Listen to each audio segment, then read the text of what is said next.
बिहार के एक छोटे से गांव रामपुर अपनी उपजाऊ जमीन और मेहनती किसानों के लिए दूर दूर तक मशहूर था। सुबह होते ही खेतों में हल चलने लगते, बैलों की घंटियां बजने लगती और पूरे गांव में मेहनत की आवाज गूंजने लगती। लेकिन इसी गांव के किनारे एक छोटी सी कच्ची झोपड़ी थी, जहां सुरेश अपनी पत्नी गीता के साथ रहता था। कुछ साल पहले तक सुरेश भी गांव के मेहनती किसानों में गिना जाता था। उसके पास थोड़ी सी जमीन थी, जिस पर वो मेहनत करके अपना घर चलाता था। लेकिन लगातार 2 साल खराब मौसम और कर्ज के बोझ ने उसकी कमर तोड़ दी। पहले सूखा पड़ा, जो थोड़ा बहुत अनाज बचा था उसे बेचकर उसने कर्ज चुकाने की कोशिश की, लेकिन कर्ज बढ़ता ही गया। आखिरकार उसे अपनी जमीन भी बेचनी पड़ी। एक शाम वो अपनी झोपड़ी के बाहर बैठा आसमान की तरफ देख रहा था। तभी गीता बाहर आकर सुरेश से बोली। सुनिए जी, कब तक ऐसे खाली बैठे रहेंगे? सुरेश ने उसकी तरफ देखा। उसकी आंखों में बेबसी साफ दिखाई दे रही थी। तो क्या करूं गीता? कुछ काम कीजिए, कुछ कमाइए। घर की हालत दिन पे दिन खराब हो रही है। कोशिश तो कर रहा हूं गीता। कोशिश पिछले 1 महीने से यही सुन रही हूँ। सुरेश चुप हो गया। उसके पास कोई शब्द नहीं थे। मैं आपको ताने नहीं दे रही हूँ, लेकिन सच यही है कि अगर हम अभी नहीं संभले तो बहुत बड़ी मुसीबत आ जाएगी। गीता, कभी कभी लगता है भगवान भी हमसे नाराज हो गए हैं। ऐसा मत कहिए, भगवान देर करते हैं, अंधेर नहीं। दोनों बातें कर ही रहे थे कि तभी गांव का सबसे बड़ा जमींदार सेठ धनराज अपने आदमी के साथ वहां आया। उसे देखते ही सुरेश का चेहरा उतर गया। सुरेश, आज मुझे मेरे सारे पैसे ब्याज के साथ चाहिए। नहीं मालिक, मुझे थोड़ा समय और दे दीजिए। समय? 3 महीने पहले भी तुमने यही कहा था। अब मुझे मेरे पैसे चाहिए। गीता हाथ जोड़कर बोली। सेठ जी, हमारी हालत आप जानते ही हैं। हमारे पास अभी काम नहीं है, हमें थोड़ा समय दे दीजिए, हम आपके पैसे लौटा देंगे। मुझे तुम्हारे हालात से कोई मतलब नहीं है, मुझे मेरे पैसे चाहिए। इतना बोलकर सेठ धनराज ने उसकी झोपड़ी की तरफ इशारा किया। अगर पैसे नहीं हैं, तो यह घर खाली करो। मालिक, ऐसा मत कीजिए, यह घर हमारा आखिरी सहारा है, इसे छोड़कर हम कहाँ जाएंगे? पत्नी की बेबसी देखने के बाद सुरेश पहली बार मजबूत आवाज में बोला। ठीक है सेठ जी, मुझे 7 दिन दीजिए, मैं आपके सारे पैसे लौटा दूंगा। क्या कहा? 7 दिन? अरे, जो आदमी 3 महीने में पैसे नहीं चुका पाया, वो 7 दिन में चुकाएगा। सुरेश ने गीता की तरफ देखा, फिर बोला। सेठ जी, मैं अपनी पत्नी की कसम खाकर कहता हूं कि अगले सोमवार तक आपका एक एक पैसा लौटा दूंगा। ये सुनते ही गीता चौंक गई और सेठ धनराज का भी चेहरा गंभीर हो गया।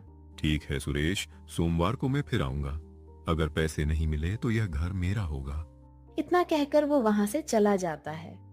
जैसे ही वो गया, गीता की आंखों से आंसू निकल गए। हे भगवान, 7 दिन! अब 7 दिन में इतने पैसे कहाँ से लाएंगे?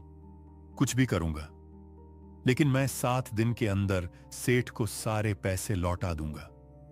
आज तक मैं किस्मत के भरोसे बैठा रहा, अब मेहनत के भरोसे चलूंगा। उस रात दोनों देर तक जागते रहे। किसी की आंखों में नींद नहीं थी। एक तरफ कर्ज था तो दूसरी तरफ बेघर होने का डर, और बीच में सिर्फ 7 दिन। अगली सुबह सूरज निकलने से पहले ही सुरेश काम की तलाश में निकल गया। वह पूरे गांव में काम ढूंढता रहा, लेकिन उसे कोई काम नहीं मिला। थका हुआ सुरेश अब गांव से काफी दूर जा चुका था। तभी उसे सड़क किनारे एक बूढ़ी अम्मा दिखाई दी, जिसके चेहरे पर चिंता साफ दिखाई दे रही थी। उनके पास एक बड़ी टोकरी रखी हुई थी। सुरेश उनके पास गया और बोला। अम्मा, आप यहाँ अकेली क्यों बैठी हैं? अपनी किस्मत को रो रही हूँ बेटा। अम्मा ने टोकरी की तरफ इशारा किया। बेटा, पूरा दिन बीत गया लेकिन कुछ नहीं बिका। सुरेश ने टोकरी देखी तो उसमें गर्मा गर्म छोले और फूली हुई पूरी रखी थी, जिनकी खुशबू बहुत लाजवाब थी। खुशबू इतनी जबरदस्त थी कि सुरेश के मुंह में पानी आ गया। अम्मा, ये छोले पूरी आपने बनाई हैं? हाँ बेटा, मैंने ये छोले पूरी अपने हाथों से बनाई है। तो अम्मा, आप इस सुनसान जगह पर क्यों बेच रही हैं? यहाँ खाने कौन ही आएगा? क्या करूँ बेटा, बाजार तक पहुँचते पहुँचते देर हो जाती है, कोई मदद करने वाला नहीं है। कुछ देर दोनों चुप रहे, फिर अम्मा बोली। बेटा, तुम भी बहुत भूखे लग रहे हो, चलो तुम भी 1-2 पूरी खाकर देखो। अम्मा ने सुरेश को एक प्लेट छोले पूरी खाने के लिए दे दी। सुरेश ने जैसे ही पहला निवाला खाया, उसकी आंखें फैल गईं। छोले पूरी का स्वाद इतना शानदार था कि उसने पहले कभी ऐसा स्वाद नहीं चखा था। अम्मा, आपके छोले पूरी का स्वाद कमाल का है। अगर यह गांव में बिकने लगे तो लोगों को बहुत पसंद आएगा। सुरेश की बात सुनकर अम्मा हल्का मुस्कुराईं। तभी अचानक सुरेश के दिमाग में एक विचार आया, ऐसा विचार जिससे उसकी जिंदगी बदलने वाली थी। वह कुछ देर तक सोचता रहा, फिर बोला, अम्मा, अगर मैं आपकी मदद करूं तो आप छोले पूरी बनाना और मैं उसे गांव में बेचूंगा। उसकी बात सुनकर अम्मा हैरान रह गईं। ठीक है बेटा, अगर तुम मेहनत करने को तैयार हो तो मैं भी तुम्हारा साथ दूंगी। लेकिन अम्मा, मेरे पास ठेला नहीं है। उसकी चिंता मत कर बेटा, मेरे घर के पीछे एक पुराना ठेला रखा है। अम्मा की बात सुनकर सुरेश की आंखें चमक उठी। ठीक है अम्मा, अब मैं जाता हूँ, कल सुबह आऊंगा। इतना बोलकर वह अपने घर की ओर निकल गया। इधर घर के बाहर गीता उसकी राह देख रही थी। उस रात किशन जब घर लौटा तो उसके चेहरे पर कई दिनों बाद उम्मीद की एक हल्की सी चमक थी। गीता ने पूछा, आज आप कहाँ थे इतनी देर तक, और आपको कुछ काम मिला या नहीं? गीता, शायद भगवान ने हमारी सुन ली है। फिर सुरेश ने गीता को सारी बात बता दी। अम्मा से मिलने से लेकर छोले पूरी बेचने तक की सारी बात बता दी।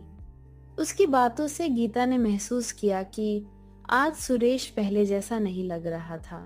वह टूटा हुआ आदमी नहीं लग रहा था। उसकी आंखों में आत्मविश्वास था और यही बात गीता को थोड़ी राहत दे गई। अगली सुबह सूरज निकलने से पहले ही सुरेश उठ गया और सीधे बूढ़ी अम्मा के घर पहुंच गया। अम्मा ने पहले से ही सारी तैयारी कर रखी थी। उस छोले पूरी की खुशबू पूरे घर में फैल रही थी। अरे वाह अम्मा, आपने तो पहले ही सारी तैयारी कर दी है। हाँ बेटा, तुम्हारे छोले पूरी बिल्कुल तैयार हैं। अब बस जल्दी से तुम अपना ठेला गांव में जाकर लगा लो। अम्मा, अगर आज ये चल गया तो हमारी जिंदगी बदल जाएगी। तू चिंता मत कर बेटा, मेहनत कभी खाली नहीं जाती। अम्मा की बात सुनने के बाद सुरेश ठेला लेकर गांव के चौक की तरफ निकल पड़ा। चौक पर पहुंचकर सुरेश वहीं अपना ठेला लगाकर खड़ा हो गया, लेकिन शुरू के आधे घंटे तक कोई ग्राहक नहीं आया। अब सुरेश बेचैन होने लगा। कहीं मैंने गलती तो नहीं कर दी? वो इतना सोच ही रहा था कि उसी समय दो किसान वहां पहुंचे। उनमें से एक ने पूछा, अरे भाई, ये क्या बेच रहे हो? ये छोले पूरी हैं भाई साहब। लेकिन छोले पूरी तो शहरों में मिलते हैं। हाँ भाई, लेकिन आज से गांव में भी मिलेगा। लेकिन जो भी कहो, इसमें से खुशबू तो कमाल की आ रही है। ऐसा करो भाई, हम दोनों को एक एक प्लेट दे दो। सुरेश ने तुरंत खुशी से प्लेट सजाकर दे दी। दोनों किसानों ने पहला निवाला खाया और अगले ही पल एक दूसरे को देखने लगे। अरे वाह भाई, ये तो कमाल है। इतने स्वादिष्ट छोले पूरी तो मैंने कभी नहीं खाए। इतना बोलकर उसने जोर से आवाज लगाई। अरे ओ रामू, इधर आओ। उसकी बात सुनकर कुछ ही मिनटों में 4 लोग और आ गए और जिसने भी छोले पूरी खाए वही तारीफ करने लगा। वाह, मजा आ गया। ऐसा स्वाद तो पहले कभी इस गांव में नहीं मिला। रामू और बाकी लोगों की तारीफ सुनकर सुरेश का हौसला बढ़ गया। देखते ही देखते उसके ठेले के सामने लोगों की भीड़ लग गई। गांव के किसान, मजदूर, चरवाहे। सुरेश लगातार प्लेटें सजाता जा रहा था। दोपहर तक ठेले पर रखे सारे छोले पूरी बिक चुके थे। जब उसने गिनती की तो उसकी आंखें खुशी से चमक उठी। इतने पैसे तो मैंने कई दिनों में भी नहीं कमाए थे। शाम को वो सीधे अम्मा के घर पहुंचा और उनका हिस्सा ईमानदारी से दे दिया। देखा बेटा, मैं बोली थी ना, मेहनत कभी बेकार नहीं जाती। उस रात सुरेश जब घर पहुंचा तो गीता भी खुश हो गई। कई दिनों बाद उनके घर में उम्मीद की रोशनी जली थी। अगले दिन अम्मा ने पहले से ज्यादा छोले पूरी तैयार किए। इस बार सुरेश ने सिर्फ चौक पर ही नहीं बल्कि गांव के हाट में भी ठेला लगाया। उसके छोले पूरी का स्वाद अब पूरे इलाके में फैलने लगा था। लोग कहते थे, रामपुर के छोले पूरी वाले सुरेश को जानते हो? अरे वही ना, जिसके छोले खाते ही लोग उंगलियां चाटते रह जाते हैं। तीसरे दिन तो हाल ये था कि लोग सुबह से ही उसका इंतजार करने लगे। उधर सेठ धनराज के आदमी भी ये सब देख रहा था। उसने तुरंत जाकर सारी बात सेठ को बता दी। उसकी बात सुनकर धनराज हंसते हुए बोला, अरे छोड़ो, ठेला लगाने से कोई अमीर नहीं बन जाता।